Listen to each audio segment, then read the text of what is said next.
Obama's third term.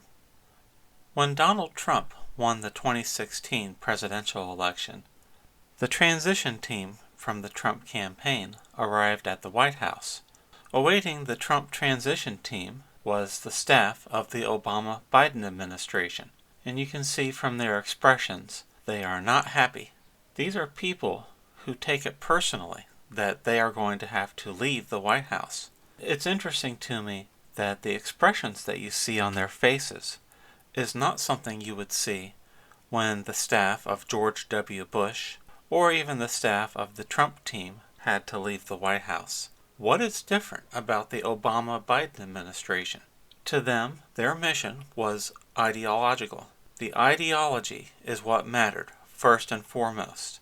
The American people electing Donald Trump was an interruption to the cause. It was an interruption for the ideology that these people served. These people do not respect the Constitution of the United States. They don't revere the Bill of Rights or the separation of powers. If you were to ask the Obama-Biden administration what founding fathers they admired, they'd probably tell you Chairman Mao, Joseph Stalin, Pol Pot, Idi Amin, Robert Mugabe, Ortega from Nicaragua, Fidel Castro, and Hugo Chavez. The idea that the American voters interrupted the ideological work of the Obama-Biden team was pervasive down through the federal bureaucracy. One of the most shocking examples was during the Adam Schiff hearings over Donald Trump's congratulatory phone call to the newly elected president of Ukraine. Congressman Adam Schiff trolled through the executive branch departments, notably the State Department, asking for volunteers to come forward if any of them had any disagreements with the foreign policy of Donald Trump and his administration. Numerous figures testified, particularly Light Colonel Vindman, on how they believed it was their job to continue the foreign policy of the Obama-Biden administration even after that team had left office. People like Vindman explained it was their view that their foreign policy was superior to that of President Trump's, and therefore it was their job to act in contradiction to orders given by President Trump and directives on foreign policy by President Trump. Their view was that the American people had no right to interrupt their foreign policy. In any normal administration, if you objected to the foreign policy directives of the President of the United States, you would outline your reasons why you objected to that foreign policy, and you would then resign. These people continued working in secret to obstruct the foreign policy of the President of the United States, and they expected to be applauded for this. They expected to be praised for this, because in their view, the foreign policy goals of President Obama were more important than the will of the voters in selecting a new direction. Facebook founder Mark Zuckerberg spent $419 million influencing and controlling and affecting the results of the 2020 presidential election. Can you imagine if supporters of Donald Trump had spent $419 million to throw the 2020 election for their candidate? The Center for Technology and Civic Life and the Center for Election Innovation and Research passed a staggering $419.5 million of Zuckerberg's money into local government election offices, and it came with strings attached. Every grant spelled out in great detail the conditions under which the grant money was to be used. This is not a matter of Democrats outspending Republicans.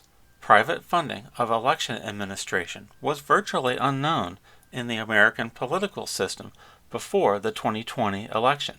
CTCL-CEIR funded self-described vote navigators in Wisconsin to, quote, assist voters, potentially at their front doors, to answer questions, assist in ballot curing, and witness absentee ballot signatures. CTCL demanded the promotion of universal mail-in voting through suspending election laws, extending deadlines that favored mail-in over in-person voting, greatly expanding opportunities for, quote, ballot curing, unquote, bulk mailings, and other lavish community outreach programs. CTCL drove the proliferation of unmonitored private drop boxes, which created major chain of custody issues, and opportunities for mail-in ballot electioneering, allowing for the submission of numerous questionable post-election day ballots, and it created opportunities for illegal ballot harvesting. CTCL greatly increased funding for temporary staffing and poll workers, which supported the infiltration of election offices by paid Democratic Party activists, coordinated through a complex web of left-leaning nonprofit organizations, social media platforms, and social media election influencers. The amount of additional money these groups poured into election offices in 2020 was truly staggering. To put it in perspective, federal and state matching funds for COVID-19 related election expenses in 2020 totaled $479 million. The CTCL and CEIR money totaled $419 million. These two private nonprofits were responsible for an 85% increase in total election funding, and that largesse was concentrated in a relatively small number of heavily Democratic municipalities. The research suggests the spending that took place in 2020 was highly partisan in its distribution and its effects. Of the 25 grants CTCL provided to cities and counties in Arizona, Georgia, Michigan, North Carolina, Pennsylvania, Texas, and Virginia, 23 went to areas that Biden won in 2020. Only one of two counties won by Donald Trump, Brown County in Wisconsin, received about $1.1 million, less than 1.2% of the $87.5 million that CTCL provided to these top 25 recipients. But even in Brown County, the funding disparities are glaring. The Wisconsin legislature provided roughly $7 per voter to the city of Green Bay to manage its 2020 elections. Rural counties in Wisconsin received approximately $4 per voter from the Wisconsin legislature. The CTCL funds boosted Democratic voting Green Bay resources to $47 per voter, while most rural areas still had the same $4 per voter. As you may assume, rural votes would generally go to the Republican candidate, in this case Donald Trump. Similar funding disparities occurred near Detroit, Atlanta, Philadelphia, Pittsburgh, Flint, Michigan, Dallas, Houston, and other cities. This partisan targeting of CTCL funding was repeated in battleground states across the country. Funding and managing elections has always been a government function, not a private one, and for good reason. Private organizations are not subject to the rules for public employees and institutions. They are not required to hold public hearings, cannot be monitored via open records requests, and other mechanisms of administrative and financial transparency. They are not subject to the normal checks and balances of the governmental process, such as it is, and are not accountable to voters if the public disapproves of their actions. The practical effect of these massive, privately manipulated election office funding disparities in 2020 was to create a shadow election system with a built-in structural bias for Democratic voters over Republican voters. The massive influx of funds essentially created a high-powered, get-out-the-vote effort for Joe Biden that took place inside the election system rather than attempting to influence it from the outside. It is likely that this injection of structural bias into the 2020 election generated enough additional votes for Biden to secure an electoral college victory in 2020. The 2020 election wasn't stolen.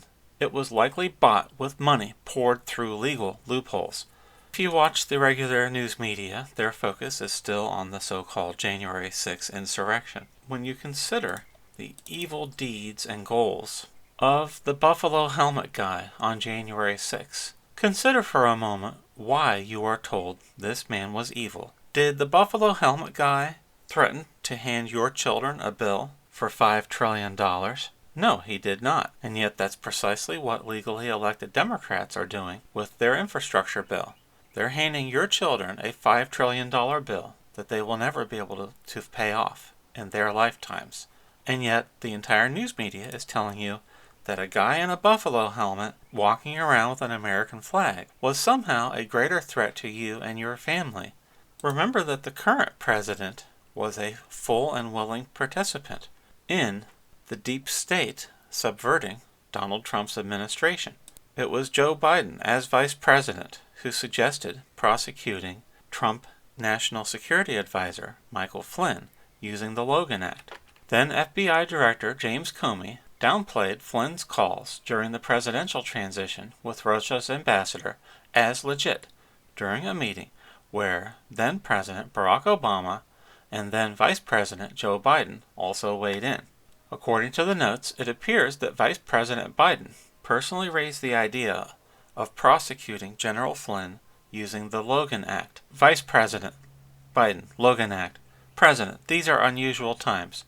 Vice President Biden, I've been on Intel Committee for 10 years and I never. President, make sure you look over things and have the right people on it.